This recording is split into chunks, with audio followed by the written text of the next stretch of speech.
네, 드디어 왔네요. 목요일에 네. 그분 배재원 대리님 어서 오십시오. 네, 어서 오세요. 안녕하세요. 네, 반갑습니다. 네. 우리 대리님이셨구나. 네, 네, 따끈따끈한 소식입니다. 승진하셨죠?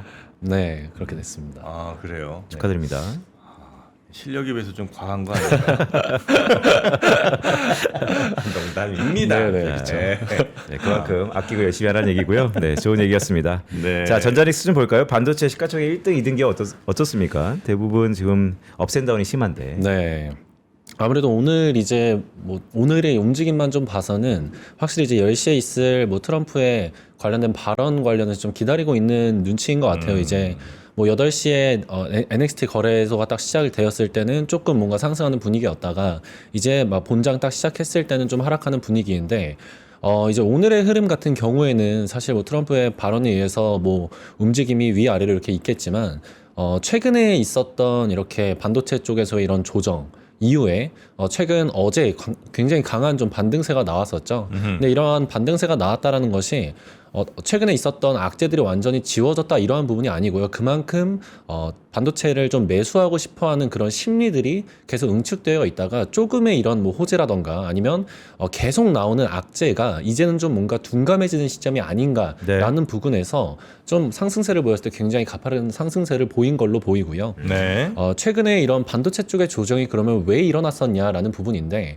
저희가 이제 반도체 가격이 계속 지속적으로 좀 발표가 됐을 때 고정거래 가격과 그다음에 뭐 이렇게 스팟 가격 이렇게 이루어지고 있잖아요. 그런데 스팟 가격 같은 경우가 원래 프리미엄이 한 30% 정도 계속 일정 수준 좀 받다가 이게 프리미엄이 20% 정도로 좀 축소가 되다 보니까 2, 3일 내려갔죠? 네. 네. 이렇게 되다 보니까 이거 반도체 수요가 꺾인 거 아닌가? 이제 스팟 가격에 의해서 고정거래 가격이 어느 정도 좀 후행적으로 따라오는 흐름이다 보니까 이제 그게 끝난 것이 아닌가라는 부분인데 여전히 스팟 가격도 좀 높은 수준에서 프리미엄을 유지하고 있다라는 것이 중요하고요. 이 스팟 가격은 어느 정도 변동성이 심하기 때문에 좀 수요가 급증하는 흐름이 보이면 다시금 프리미엄이 좀 높아지는 경향도 있어서 이거를 뭐 단기간에 이 스팟 가격이 잠시 프리미엄이 축소됐다는 점에서 이렇게 좀 많은 좀 조정세가 보인 부분도 있고 이와 더불어서 사실 뭐 전쟁이라는 외부 요인도 있었고 그 다음에 최근 들어서 뭐 구글의 터보헌트도 이거 뭐 메모리의 수요를 좀 더 둔화시키는 거 아니야 이걸 압축해서 메모리를 조금 들어가게 하니까 네. 이거 이러다가 뭐 구조적으로 메모리의 뭐 피크가 끝난 것이 아닌가라는 부분이 좀 많았던 부분인데 저는 사실 이러한 부분들도 여전히 노이즈라고 좀 보고 있는 부분이고 네네. 반도체 뭐 SK하이닉스나 삼성전자 같은 경우에는 지속적으로 이익 전망치가 나왔을 때도 계속적으로 좀 상향되고 있는 모습을 볼 때 여전히 수요는 좀 견조하다라고 좀 말씀을 드리고 싶고요. 네. 이제 어제의 흐름만 봐도 반도체에 대한 대기 자금 수요는 여전하다라는 부분이고 제가 좀 기사 내용을 좀 봤을 때 좀 흥미로운 좀 자료를 봤는데 저희가 3월 4일 기준으로 봤을 때 투자자 예탁금이 거의 130조까지도 좀 올라갔었습니다. 네. 그런데 이제 어쨌든 전쟁이 좀 발발을 했고 위험 회피 뭐 심리로 인해서 어느 정도 좀 현금을 마련하는 흐름 그래서 거의 뭐 3월 지금 이제 4월 기준으로 했을 때는 거의 20조 가량 투자 예탁금이 줄었는데 이런 자금들이 그럼 과연 어디로 갔을까요? 네. 딱 봤을 때 MMF라던가 혹은 CMA 즉 언제든 주식을 다시금 매수할 수 있는 대기 자금이라고 할 수 있죠. 이러한 부분들에 쌓여 있다라는 걸 봤을 때 여전히 증시는 좀 뜨겁다라는 부분이고 이런 거래대금 차원에서도 뭐 3월에 단기적으로 이런 변동이 심화되는 구간에서 뭐 차익 실현도 있었고 뭐 혹은 뭐 매도를 통해서 뭐 손절을 통해서 현재 현금을 가지고 있는 이런 흐름도 보였는데 이런 트럼프의 발언 이후에 사실 뭐 10시에도 뭔가 특별한 재료가 나올 것 같진 않아요. 뭐 전쟁에 대해서 계속 뭐 종전이다 말을 할 텐데 시장은 새롭게 받아들이진 않을 것 같습니다. 오히려 네. 이런 악재에 대해서 이러다가 확정이 더 길어지는 거 아니야? 라는 부분에 대해서도 계속 시장은 받아들이고 있었고 이제 계속 나오는 악재들은 그렇게 새롭지 않기 때문에 증시는 좀 안정을 되찾아가지 않을까 좀 생각을 하고 있습니다. 1년 전 오늘 네. 백악관에서 브리핑을 했죠. 해방의 날. 네. 그 이후 주가는 크게 흔들렸다가 우리가 다 결과적으로 아는 것처럼 추세적으로 큰 폭의 상승을 했습니다. 맞습니다. 그때는 관세였고 지금은 전쟁인데 트럼프가 또 어떤 얘기를 할지가 초미의 관심사이긴 한데 이제 작년하고 많이 기시감이 좀 드는 것이 오늘 좀 중요한 포인트일 것 같다라는 건데 이럴 때 손님들한테 뭐라 그러세요? 그냥 보통 하는 것처럼 기다립시다. 결과 보고 합시다라고 얘기합니까? 아니면 네. 조금 이전부터 오랜 교감이 있던 분들에게는 어느 정도 컨센서스가 가격 변수를 보면 잡혔으니까 지금부터 움직이시죠. 어느 쪽에 좀 더 무게를 두세요? 네, 저는 이제 뭐 그냥 가만히 있으라고 하는 거는 좀 너무 그렇게 할 때도 있겠지만 사실 최근과 같은 흐름을 보면 이미 저희가 첫 번째 미국이랑 이란 전쟁이 터졌을 때 그럴 때는 제가 방송에서도 똑같이 말씀드렸는데 지금은 일단 상황을 예의주시해야 됩니다. 왜냐하면 유가가 갑작스럽게 튀었고 이러다 보니까 이게 과연 전쟁이 바로 끝나지 않고 좀 더 길어지면 어떡하지? 혹은 유가가 그 당시에는 뭐 70불, 80불까지 올라왔지만 100불을 넘으면 어떡하지라는 어떻게 보면 리스크가 있었죠. 이런 불확실성이 있을 때는 사실 그냥 두고 봅니다. 왜냐하면 흐름을 살펴봐야 되니까. 그런데 이제 전쟁이 발발을 하고 지금 거의 한 달이 지난 시점에서 똑같은 뭐 유가가 튀었다가 다시 좀 하락했다가 이렇게 반복적인 상황이 있을 때는 좀 더 어느 정도 대응을 하는 편입니다. 주로 매수로 대응을 하는데 이미 시장은 100불 이상을 넘는 이런 흐름을 한번 경험을 했고 그 다음에 일어나는 이런 유가의 움직임 그리고 미국과 이란 간의 전쟁의 격화 좀 심화되는 이런 양상들이 있어도 시장은 그렇게 크게 반응하지 않을 거다라고 했을 때 저번 주에 있었던 이런 증시의 갑작스러운 뭐 급락이라고 할 수 있죠. 이러한 하락들이 계속 보인 와중에서는 이제는 슬슬 비중을 다시 한번 채우고 그리고 만약 비중이 없는 경우에는 어느 정도 좀 들어갈 때다라고 좀 많이 말씀을 드리는 편이고요. 네. 그랬을 때 제가 이제 뭐 이거는 뭐 운이죠. 어떻게 보면 그저께 이제 저희가 증시 급락을 하고 좀 반등을 했을 때 급락한 날에 제가 고객님들한테 다 연락을 돌렸어요. 이제 어느 정도 좀 가까워진 것 같다는데 그 이유가 단순하게 이런 뭐 수치적이거나 이런 통계적인 자료뿐만이 아니라 주변에서 들리는 소리들도 있어요. 이거 이러다가 뭐 국장 다시 한번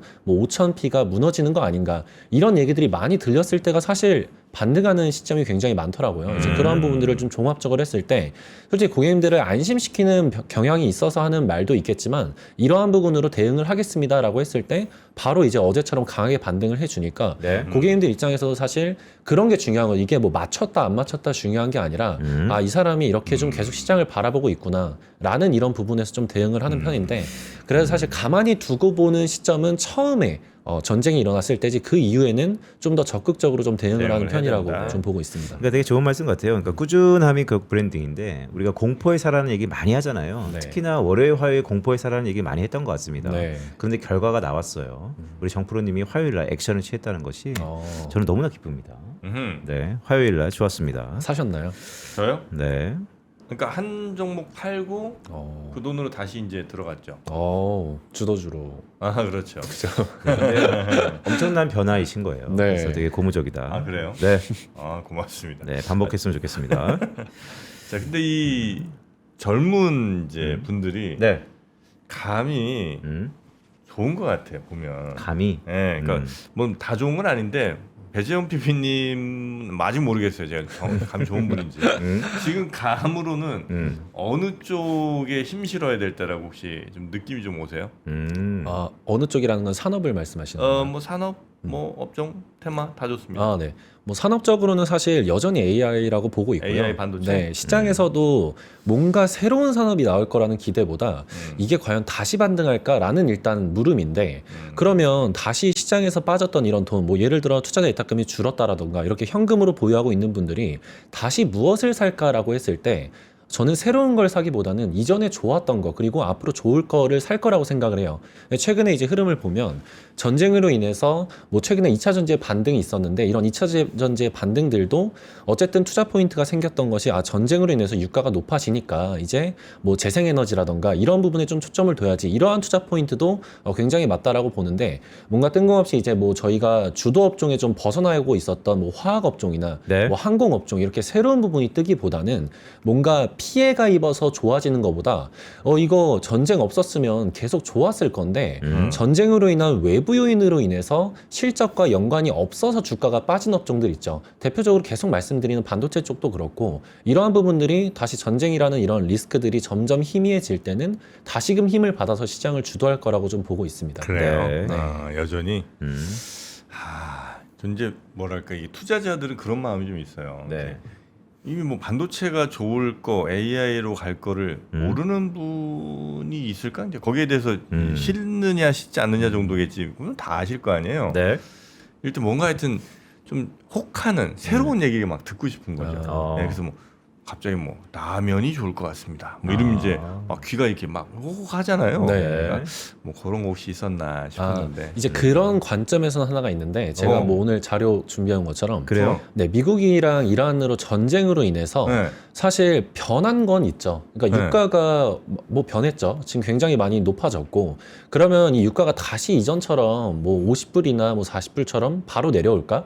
사실 그렇게 단기간에 보고 있지는 않습니다. 그러면 이렇게 새로운 전쟁이라는 일련의 사건이 생긴 만큼 저희 포트폴리오에도 변화가 있어야 된다라고 생각을 해요. 네. 그러한 변화가 말씀드렸던 이제 에너지다라는 부분이고 사실 뭐 전기차와 이런 ESS 관련된 부분들도 뭐 이런 에너지 관련된 일환이지만 실질적으로 지금 미국과 이란의 전쟁으로 인해서 어떠한 부분이 가장 많이 바뀔까라고 하면 사실 LNG라는 부분입니다. 지금 전쟁 이후에 제가 주목해야 할 포인트라고 해서 좀 자료를 가져왔는데 기존에는 카타르산 LNG 지역별 수출 비중을 보면 카타르가 아시아에 지금 수출하는 비중이 80%, 그다음 유럽이 15%였습니다. 그런데 이런 미국과 이란의 전쟁으로 인해서 뭐 카타르 LNG 시설이라던가 이런 부분 에너지 관련된 시설들의 좀 타격이 불가피해지면서 카타르 쪽에서도 뭔가 수출에 있어서 좀 조심스러워지는 형국 이런 부분이 있었고 사실 이거는 뭐 제 개인적인 생각이지만 미국은 이렇게 유가가 급등하는 상황에서도 뭐 에너지 수출국이기 때문에 그렇게 큰 타격은 없다라고 생각을 해요. 그렇죠. 오히려 전쟁이 일어나고 있지 않은 곳들 그런 곳들의 피해가 굉장히 큰 상황인데 네. 그러한 부분에서 이러한 해결책을 어떻게 할까라고 보면 정말 전쟁을 낸 거는 미국인데 어제는 미국과 이란인데 지금 미국의 이러한 에너지를 좀 의존해야 되는 상황이 흘러가고 있는 거죠. 그럼 우리나라 입장에서도 어쩔 수 없이 지금 카타르에서 자연스럽게 수입을 했던 이러한 에너지 부분들을 미국에 의존해야 되는 상황인데 그러면 그러한 흐름에서 수혜받을 수 있는 업종이 뭐가 있을까? 뭐가 있을까? 네, 라는 부분에서 네? 지금 LNG 관련해서 말씀을 좀 드리는 거고요. LNG 관련. 네, 실제로 이제 오른쪽에 좀 봐보면 네. 저희가 뭐 탱커선의 운임 추이를 제가 좀 말씀을 이렇게 드리는 표를 좀 갖고 왔는데 굉장히 지금 많이 올랐죠. 네. 지금 운임 추이가 굉장히 올랐다는 것이 최근에 이런 유조선의 수가 굉장히 부족하다라는 말을 많이 들었을 겁니다. 근데 네. 뭐 검은함대라고 해가지고 사실 이런 유조선들이 좀 운항을 지속적으로 하기 위해서는 좀 보험이 정상적으로 등록이 되어 있어야 되고 실제로 이러한 절차들이 있는데 이걸 다 건너뛰는 함대들 뭐 이걸 저희가 뭐 검은함대라고 말을 하는데 이러한 부분들을 이제 미국에서 적극적으로 좀 규제를 하면서 이제 너네 운행하지 마라는 식으로 좀 규제를 하는 거죠. 자연스럽게 공급 부족이 일어나고 있고 유조선이 필요한 상황에서 지금 이렇게 공급 부족이 있으니까 사실 가격들도 지속적으로 늘어나는 상황이에요. 네. 지금 탱커선의 지금 운임 추이라든지 아니면 탱커선 중고성가 가격을 보면 탱커선의 중고성가가 신조성가를 역전한 흐름이 거의 뭐 20년이 넘는 흐름 동안 처음이라고 합니다. 그만큼 지금 굉장히 탱커선도 부족한 상황이고 지금 당장 배가 매우 부족하다는 네, 거죠. 당장 배가 부족하다는 거죠. 중고가 더 비싸다는 네, 건. 그런데 지금 흐름을 보면 우리나라의 뭐 HD 현대중공업이나 그다음 뭐 하나오션, 삼성중공업 모두 다 지금 도크가 부족한 상황이거든요. 지금 뭐 탱커선을 만들고 싶어도 만들 수 없는 상황이기 때문에 그럼 이러니 저러니 지금 수요는 필요한데 공급이 부족한 상황이다 보니까 지금과 같은 이렇게 탱커선 운임 추이가 굉장히 높아지고 있는 추세 역시도 네. 이런 미국과 이란의 전쟁이 없었다면 사실 그렇게 주목받을 소재는 아니었을 텐데 갑자기 전쟁이 이렇게 일어나면서 곳곳에서 뭔가 공급 부족이 발생을 하는 게 더 시장에서 부각이 되는 거죠. 그래서 저는 이렇게 전쟁이 일어났을 때는 뭔가 그냥 지나기를 가만히 기다리고 포트폴리오를 가만히 유지하는 것이 아니라 이러한 대응적인 부분이 필요하다. 그게 기존에 갖고 있던 본인들의 종목들이 전쟁과 이유 없는 이유에서 만약에 빠졌다라면 추가 매수로 대응을 하는 것도 필요하다고 생각을 하고요. 네. 그게 아니라 만약에 어느 정도 일정 부분 현금을 보유하고 있다라고 하면 이런 에너지 관련 업종들이 전쟁 이후에는 좀 더 주목받을 수 있겠다. 전쟁으로 인해서 단기간에 전쟁이 없어지더라도 이런 고유가가 좀 진행이 될 것 같으면 네. 포트폴리오에 좀 편입을 하면서 어떻게 하면 포트폴리오의 밸런스를 계속 유지하는 부분도 굉장히 필요하다고 생각을 하는데 에너지 관련. 네, 그래서 전쟁 이후에도 제가 좀 더 주목해야 될 포인트가 이런 LNG 부분이나 뭐 탱커선 관련된 좀 종목들이 아닐까 좀 바라보고 있습니다. 그러니까 말씀을 쭉 정립해 보면 10시에 얘기를 하겠지만 유가가 고유가까지는 아니더라도 높은 레벨로 지속된다. 거기서 기회를 포착해 보자. 맞습니다. 그래요. 유가다. 아니 근데 고유가에 뭐가 좋은 게 저는 이제 잘은 모르지만 고유가 되면 우리나라에 좋을 산업이 뭐 있나? 네, 전체적으로 다 좀 네. 안 좋은 거 아니에요? 뭐 전반적으로 네. 유가가 모든 것의 백본이기 때문에 네. 단기적으로 다 흔들릴 건데 근데 주식시장은 흔들리는 것이 지나고 나면 새로운 것을 찾는 생리가 있기 때문에 높은 유가에 대해서 대체할 만한 게 뭐가 있을까? 아니면 그 유가를 이겨내는 실적은 뭐가 있을까? 이쪽에 이제 투자는 가닥을 잡히는 건데 말씀하신 것처럼 실생활은 참 힘든 구간에 들어가는 네. 거죠. 네. 맞습니다. 참 뭐 우연의 일치겠습니다만 네. 지금 시장은 아까 이지은 대표 때보다 많이 내려왔습니다. 네. 배재원 PB님은 어떻게 오늘 이 상황에 대해서 좀 책임의식을 갖고 계시는지 모르겠습니다. 네, 이제 하루에 아까 말씀드렸다시피 이런 변동들, 네, 뭐 더 하락한 이런 부분들도 분명히 네. 신경을 쓰실 건데, 그럼 이제 이후에를 좀 많이 생각을 해야 될 것 같아요. 그래서 방금 하락을 말씀해 주셔가지고 제가 다음 장표를 보면, 네. 이렇게 진지하게 얘기하면 어떻겠나? 내가 모양이 이상했지. 네, 아닙니다. 간단하게 좀 말씀을 드리고 네, 싶어서. 간단히 정리합니다. 네, 간단히 정리를 하면 네. 이제 왼쪽도 저희가 이제 2월 27일 이후에 굉장히 많이 하락한 지금 뭐 맥스 드로우다운이라 돼 있는데 지금 한국이 여기에 위치해 있거든요. 지금 여느 나라들보다도 굉장히 하락세가 많이 깊었고 그런데 저희가 작년 뭐 4월 때를 좀 해방의 날을 좀 기억을 해봐도 이러한 하락 이후에 사실 하반기를 2025년 하반기를 봐보면 오히려 그 하락으로 인해서 더 상승한 폭이 컸다라는 부분을 생각을 해볼 수 있습니다. 네. 그래서 이렇게 다른 여타 나라 대비해서 굉장히 하락세를 보였고 전쟁이 뭐 본국에서 일어난 것처럼 뭐 어떻게 보면 증시가 굉장히 많이 하락을 했잖아요. 근데 그러한 하락도 앞으로의 상승을 위한 뭐 힘을 좀 응축하고 있다라고 좀 생각해 주시면 좋을 것 같고 네. 과한 하락일수록 오히려 이러한 악재들이 좀 더 시장에서 미미해진다라고 하면 더 큰 힘으로 발휘할 수 있으니까 뭔가 오늘의 하루의 흐름에 너무 이렇게 동요하지 않으셨으면 좋겠다라고 좀 네. 말씀을 드리고 싶습니다. 알겠습니다. 네. 자, 4월 28일 말고 네. 무슨 세미나가 또 있어요? 맞습니다. 우리 월요일의 남자 김정환 과장이 네. 4월 18일 날 제가 초빙하고 싶었는데 그날 일정이 바쁘셔가지고 안 돼서. 자기가 다 같이 어울리긴 좀 그렇고 혼자 해보겠다. 라고 해서 혼자 4월 9일 날 네. 네, 저희 클럽원 WM 센터에서 네, 손님들 모시고 정말 방송에서 못다한 얘기 한번 해보겠다. 아, 허심탄회하게. 혼자. 네. 쉽지 않을 것 같은데 혼자 한다 이거죠. 근데 또 그 센터 가면 네. 여러분들이 좋아하는 수많은 사람들이 있습니다. 그래요. 네. 알겠습니다. 하여튼 김정환 과장의 4월 9일 오프라인 세미나. 네. 네, 그거는 어디예요? 네, 여기가 네. 한남 한남동? 건너편에 있는 삼성동에 있는 클럽원. 삼성동. 네. 그쪽에 있어요. 맞습니다. 알겠습니다. 그거 자세한 내용은 또 여기 이렇게 링크가 아마 있을 테니까 그거 눌러 보시면 네. 근처 계신 분들 아니면 그날 시간이 되시는 분들 네. 한번 참여해 보셔도 좋겠네요. 그러니까 이분이요, 사실은 증문즉설의 되게 달인이세요. 방송에는 그게 잘 보이지 않았지만. 그래요. 증권계 법륜스님. 맞습니다. 네. 자, 하여튼 오프라인 세미나 한 번씩 가셔도 그런 거 한 번씩 다니시는 것도 재밌는 것 같더라 보니까. 그런데 가면 정말 궁금했던 거를 네. 바로 앞에서 물어볼 한번- 수 있으니까. 맞습니다. 그런 네. 기회가 흔치 않습니다. 자, 그러면 우리 배재원 대리님은 오늘은 요 정도 하고 네. 다음 주에 다시 또 모시도록 하겠습니다. 네. 오늘 괜찮으셨죠? 네, 괜찮습니다. 네, 고맙습니다. 다음 주에 봬요. 네, 감사합니다. 고맙습니다. 네.